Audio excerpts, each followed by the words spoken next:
মা তার সন্তানের মুখে তুলে দিল বিষ। দুদিন পরে মা নিজেই বিষ খেয়ে মৃত্যুর প্রহর গুনছে। আমরা তো অপয়া অলক্ষী, তাও তো সমাজের পচা মরা খেয়ে পরিবেশ পরিষ্কার পরিচ্ছন্ন রাখি। হে মানুষ, আমাকে আর আমার সন্তানকে উপহার দিলে মৃত্যু। কি ঘটেছিল শকুন ও তার ছানাদের সাথে? শরতের পরিষ্কার আকাশে মেঘের বেলা।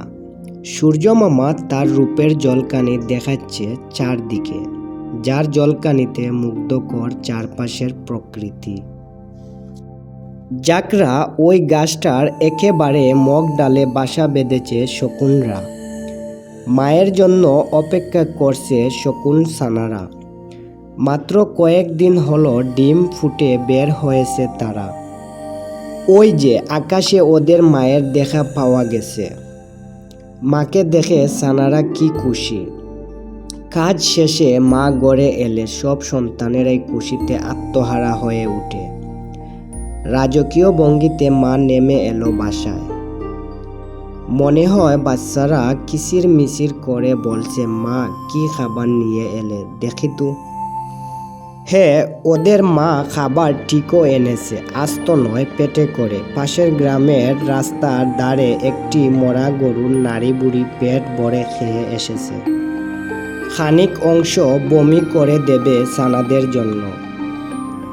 মায়ের বমি করা খাবার খেতে খুবই পছন্দ করে শকুন ছানারা।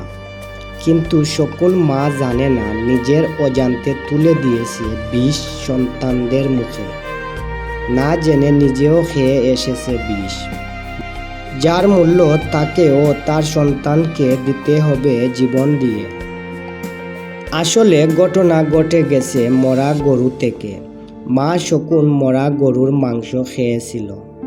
পচা গলা মাংস খেয়ে জীবন ধারণ করে শকুনেরা।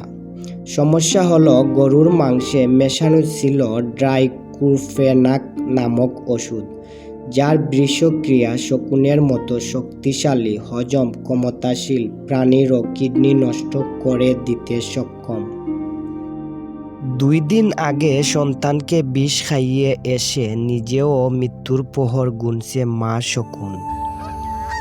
এখন অবলা জীবটি বলছে, হে মানব, তোমরা আমাদের অপয়া অলক্ষী হিসেবে চিহ্নিত করো। তবুও তো আমরা মৃত পচা খেয়ে তোমাদের পরিবেশ পরিষ্কার রাখি বলে আমাকে আর আমার সন্তানকে উপহার দিলে মৃত্যু। আগে সারা দেশে প্রচুর শকুন দেখা যেত। এখন নির্দিষ্ট কিছু এলাকা ছাড়া এদের দেখা যায় না। পরিসংখ্যান বলছে গত 4 দশকের ভারত ও বাংলাদেশ থেকে প্রায় 90% শকুন মারা গেছে ডাইক্লোফেনাক নামক মেডিসিনটির কারণে।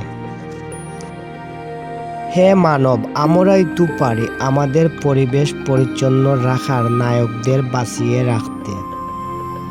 শকুনেরা পরিবেশ পরিচ্ছন্ন রাখার আসল নায়ক। তাই এখন থেকে ডাইক্লোফেনাক মেডিসিন নেওয়া মরা গরুকে ফেলে না দিয়ে মাটি চাপা দিয়ে রাখব।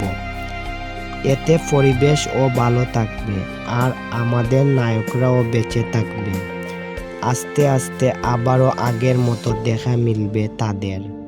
যাই হোক, ভালো থাকুন, সুস্থ থাকুন, বিদায়। দেখা হবে অন্য নতুন ভিডিওতে। আল্লাহ হাফিজ।